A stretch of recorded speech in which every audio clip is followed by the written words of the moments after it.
जी, आपको बड़ी ख़बर और ब्रेकिंग न्यूज़ देते हैं कि सुप्रीम कोर्ट ऑफ पाकिस्तान ने 6 जजेस ने जो इस्लामाबाद हाई कोर्ट के ख़त लिखा था, इस पर जो कमीशन बनाया था, हुआ यूँ है कि कमीशन के सरबराह ने कमीशन की सरबराही से माज़रत कर ली है और चीफ़ जस्टिस ऑफ पाकिस्तान ने अपनी सरबराही में 7 रुकनी बेंच जो है वो तश्कील दे दिया है, जो इस केस की समाअत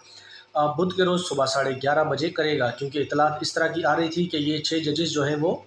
रिट पिटीशन एक डालेंगे सुप्रीम कोर्ट ऑफ पाकिस्तान में, उससे भी। और दूसरा ये कि ये भी इतला थी कि कमीशन के सरबराह अपने माज़रत का इज़हार करेंगे, कमीशन की सरबराही नहीं करेंगे। आज वो हो गया।